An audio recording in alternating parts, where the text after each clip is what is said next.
Bonjour à tous, j'espère que vous allez excellemment bien aujourd'hui. Ce soir, on se retrouve pour parler de l'étape numéro 15, débrief de cette étape numéro 15, étape qui a été, comment dire, très calme, hein, il s'est pas passé grand chose.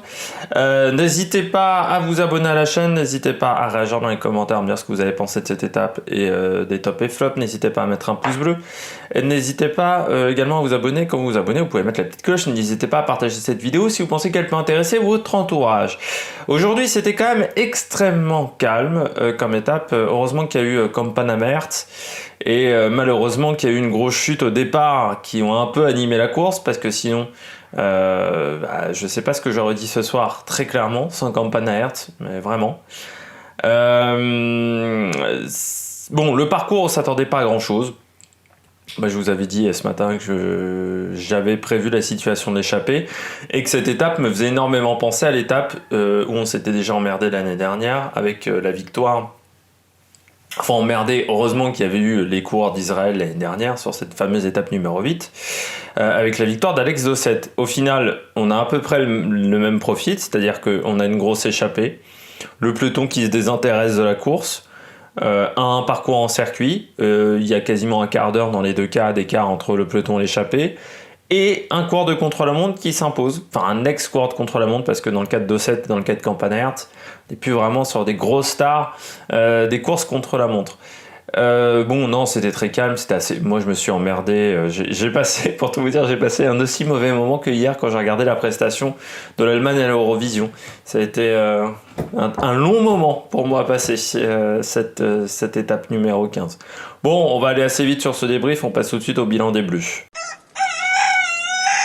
Bon, du côté du bilan des Bleus, je dirais presque que c'est RAS, rien à signaler. On va quand même parler d'AG2R, je trouve ça un petit peu dommageable du côté d'AG2R de ne pas avoir mis quelqu'un dans l'échappée.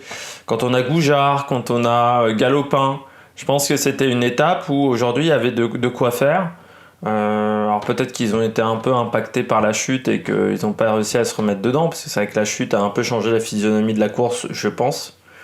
Et certains coureurs ont peut-être mis plus de temps à se remettre dans le train de la compétition mentalement que d'autres. Je trouve ça un petit peu dommage du côté d'AG2R. Je pense qu'aujourd'hui il y avait vraiment de quoi faire sur cette étape pour essayer de chercher des points, mais peut-être que du côté d'AG2R on se réserve demain. C'est vrai que demain il faudra aider Bouchard pour le maillot de la montagne et il faudra peut-être attaquer à plusieurs pour aider et Geoffrey Bouchard dans ce travail-là. Donc c'est peut-être pour ça qu'on a voulu faire du jeu aujourd'hui. Sinon il y avait deux bleus dans cette étape, c'était Vandenberg, bon, qu'on n'a quasiment pas vu du côté de la Groupama, et Consoni. Dommage pour Consoni, il se fait avoir quand Qhubeka décide et Dries de Bond décide, surtout Qhubeka décide de bloquer le groupe de poursuivant, et bien du côté de Consoni, on se fait avoir à ce moment-là parce qu'il aurait fallu rouler. Et on a décidé d'attendre que les autres roulent, parce que quand on voit dans le final qui fait 4, on se dit qu'il y avait peut-être la possibilité de battre Niklas Arndt, et puis il y avait peut-être la possibilité de rouler plus vite dans la côte, et ce qui aurait peut-être permis à Consoni de passer, et pas Niklas Arndt. Donc dommage, un petit peu dommageable du côté du coureur Cofidis, pardon. Attaque de Marlou! Du côté des coureurs au top, je commence avec Victor Kampanamert. Heureusement qu'il y a eu Kampanamert aujourd'hui. Du côté de Kampanamert, ça aussi, c'est bien, c'est que cette victoire d'étape aujourd'hui, elle permet de montrer le travail qui a été effectué par Kampanamert depuis, je dirais, une grosse année. Kampanamert qui a décidé d'être peut-être moins concentré seulement sur le contre-la-montre, mais d'aller également sur des étapes en ligne, d'essayer d'attaquer. On l'avait vu sur les Flandriennes, énormément à l'attaque. Eh bien, c'est une belle satisfaction, je pense, pour lui, parce que ça montre que ce travail-là, de vouloir plutôt privilégier les classiques et surtout d'être beaucoup plus offensif. C'était un coureur qui attaquait très peu. Kampanamert, il a voulu être...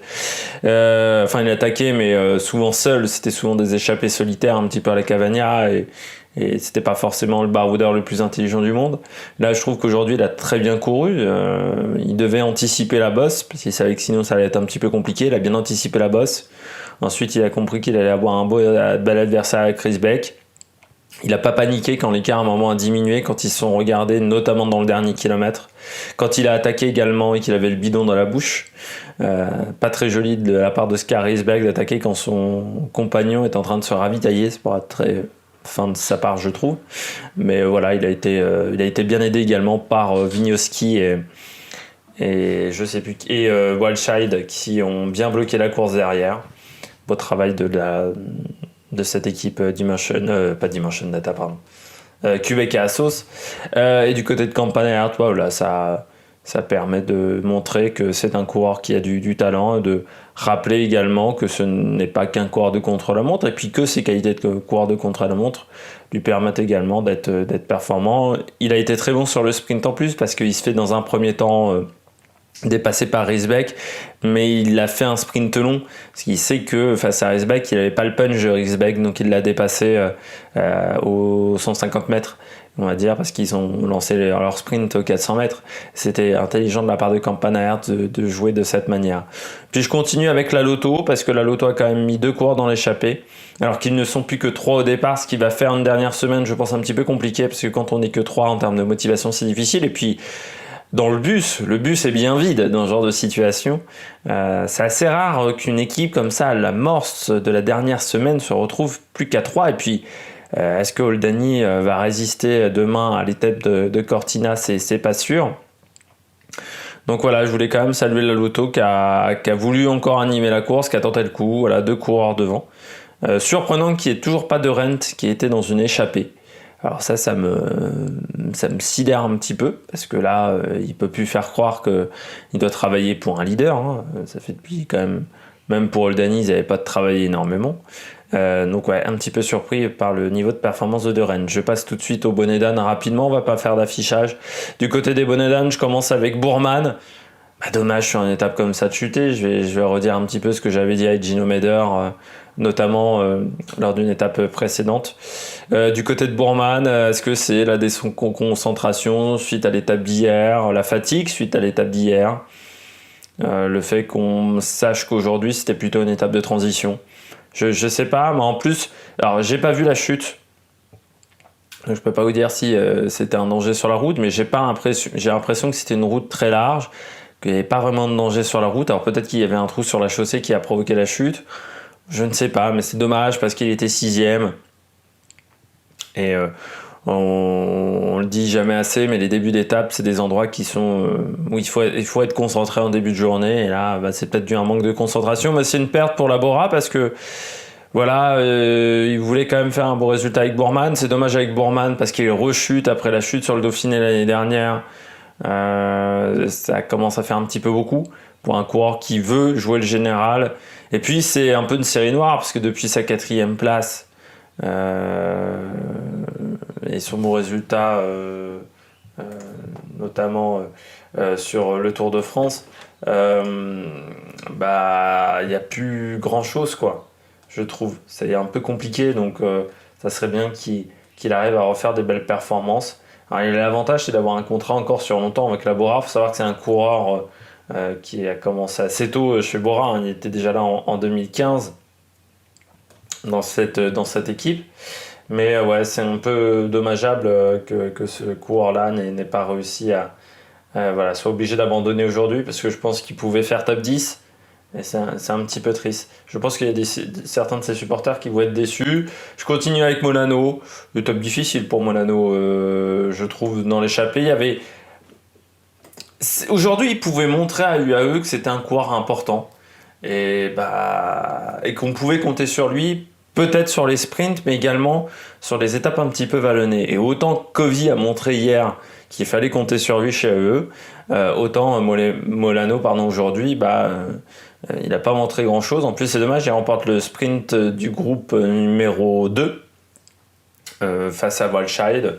Donc voilà, un petit peu déçu pour ce coureur-là. Je crois qu'il y avait la possibilité de faire mieux pour Molano. C'est un petit peu triste. je trouve, pour le coureur colombien. Puis je termine avec la Movistar. J'ai pas trop compris la stratégie de la Movistar aujourd'hui. Ils se sont un peu courus après.